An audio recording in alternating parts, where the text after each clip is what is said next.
Today I'm going to be working on a 2010 Mini Cooper S convertible. The truth.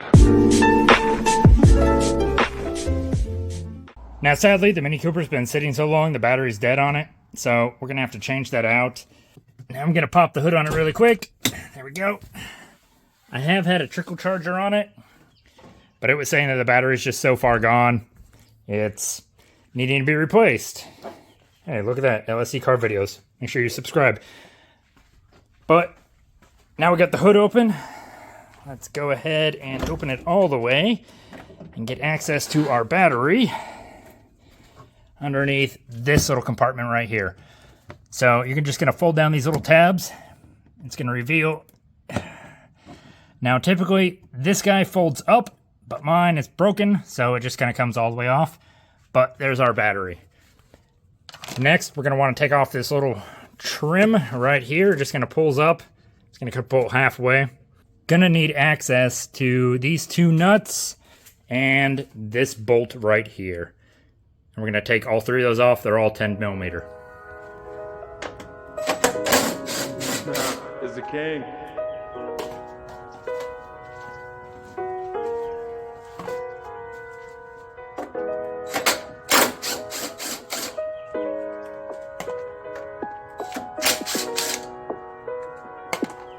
All right, now that we got this cowl unbolted and everything, you're just going to kind of manipulate it up and out of here.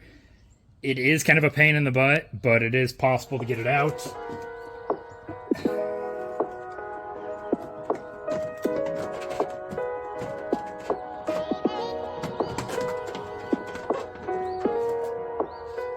Just like that. All right, next we're going to pop open the little cover for our positive terminal. Maybe. Yeah, there it goes.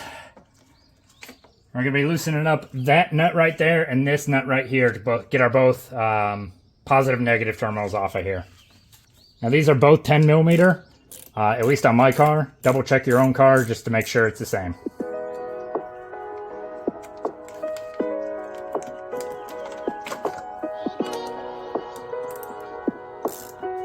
Perhaps I was talking when I should have been listening.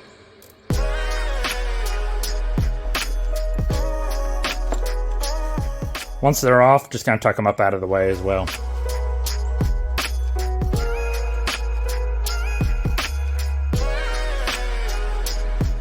So next, there's this little vent tube right here on the side. I'm going to go ahead and pop that guy out and just kind of leave it tucked away to the side. Some cars have these little vent tubes, some cars don't. The Mini Cooper obviously does. So we just want to get it out of the way before we remove the whole battery. Now, there is a battery hold down right here. It either takes a Phillips screwdriver or a 10 millimeter.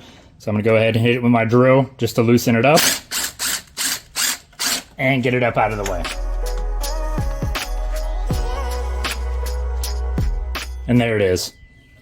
Once all that's removed, you can go ahead and remove the battery up out of the car.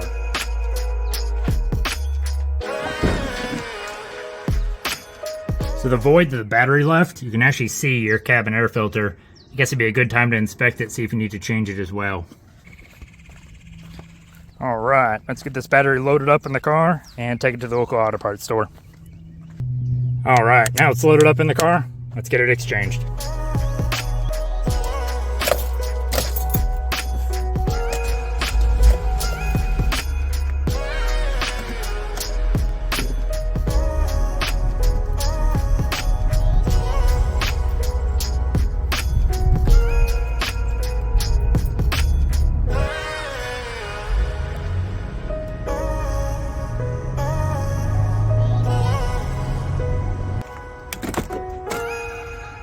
Alright, made it to the auto parts store. Let's get this battery changed out.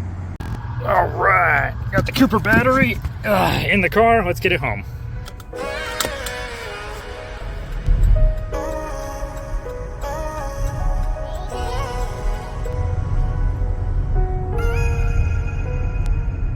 Alright, now that I'm back home, let's get this battery into the car. Oh, this one's heavy.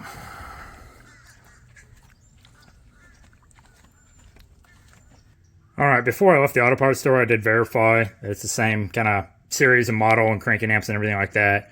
So let's go ahead and get this one in the car.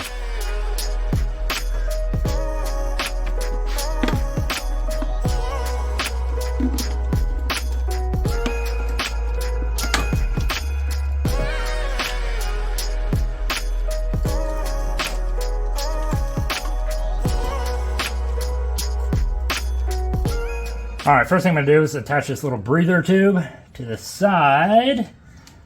There it is. Ugh. Get it on there the best I can.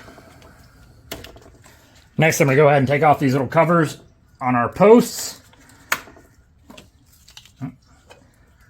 Yep. Now before I attach the leads, I'm gonna go ahead and put my battery hold down in place. It just kind of sits in there like this.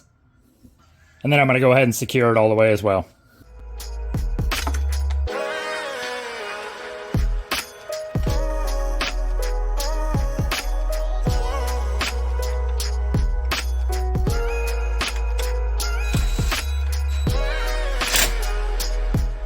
And my old one did have these little fuzzy protector things on there, so I'm going to go ahead and put these on the new battery as well.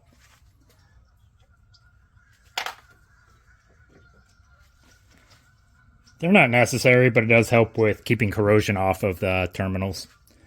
But now let's go ahead and put our positive and our negative terminals back onto the battery.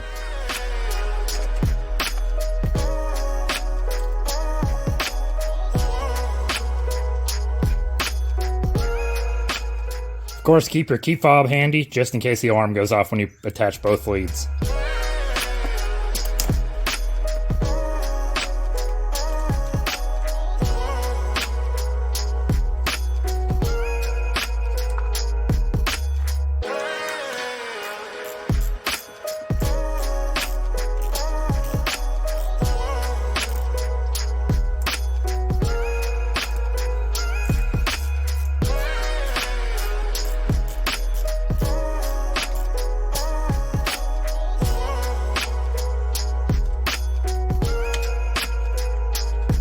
Now again, it is just a 10mm, at least on my car, to secure both of those, and then I just close the cover as well, like you just saw.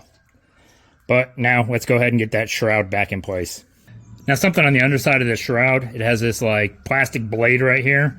It does go on that side of this mating area right here.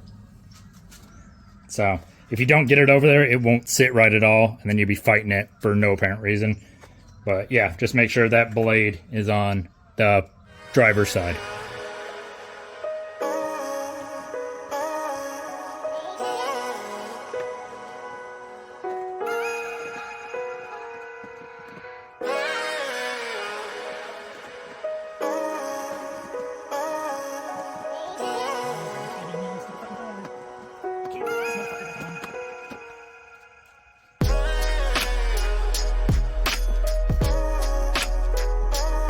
Now that it's back in place, we're going to put our two nuts and our bolt back in. The nuts go here and over there, and the bolt goes right back up there.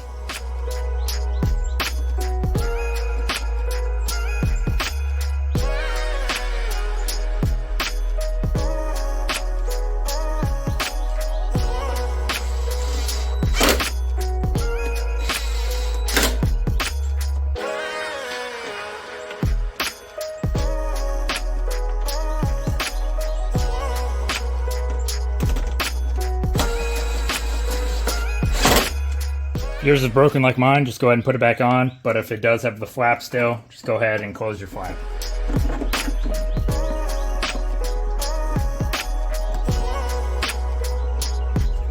Now finally, we're just going to put this little rubber trim back on to the groove it sits in.